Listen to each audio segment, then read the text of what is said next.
America. A murdering place to live, where we have been systematically programmed from the start and passed it along to our kids. Now, we have a long history of abusing people, the environment, and the political system. So my brothers and sisters, I ask you why? Why are you so surprised at the rise of crime that has kept us high on our Willie lynching ways that have kept us enslaved to this day?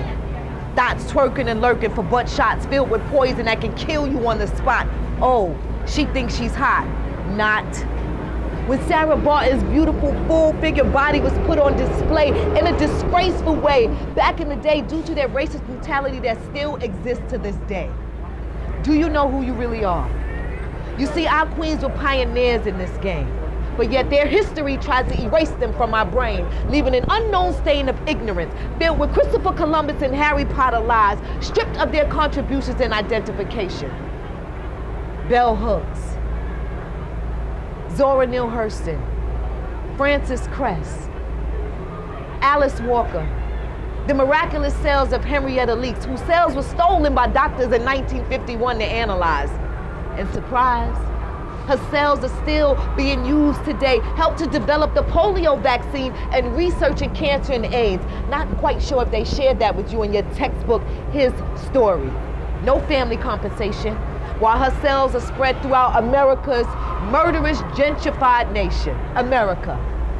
A murdering place to live that will pretend to give a fuck as long as you have enough bucks, cash, grass, or selling your ass. So I teach in class, I ask, what are your future goals in life? One student answers, a basketball player, another a wrestler, another a veterinarian. You know what?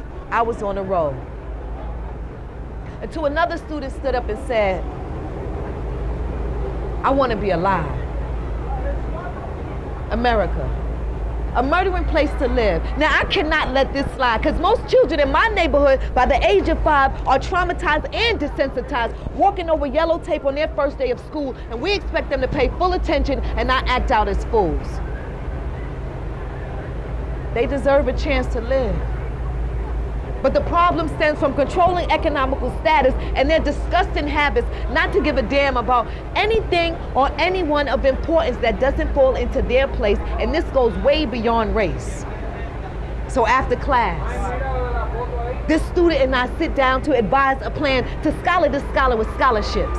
No definite guarantees, but he has a much better chance of getting off the block or not getting his wig split with his hands up in the air by a badge or some dude posted up on the Ave who meant to hit but missed and clipped the pretty girl coming home from Sunday school in her pink dress. So please, for her, think twice before you load that next clip. America, a murdering place to live. Well, they would gladly give you a uniform, shelter, food, a gun, prescription drugs, and healthcare to represent where you live. Fighting for a cause you don't quite comprehend, but the skilled media representatives will help you understand how day and night seeing the dead faces of men on the battlefield is a necessity, but not as important as the 633 murders committed in 2014 in New York and the D. You know, this shit amazes me. How we have Chicago Fire and PD for the whole world to admire on Hulu and regular TV. But yet they are never shown the real war zones from every block where there's a hot spot that you cannot cross without fearing for your life. Yet when one of us are hit by a uniform clip, we sing a different song, a tune that's soon played out because that was my nigga and I'ma go all out.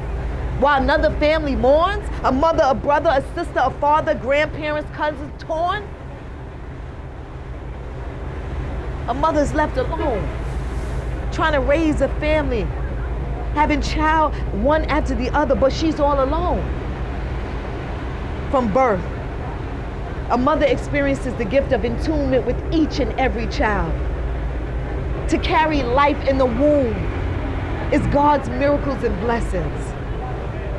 So please, help me understand how someone can be pushed so far beyond belief that she would take her babies and put them in the freezer from head to feet. I was frightened. I didn't want to read or hear the news. Did she show any signs, leave any clues? America. A murdering place to live, but not our babies. They will not be a part of this. So please stop individualizing and start communicating face to face. Put the phone down for a second and speak to somebody. You just might be able to save a life. But we are all one big black family, and it still takes a village to raise a child up, to give them faith, to go out and deal with this world right.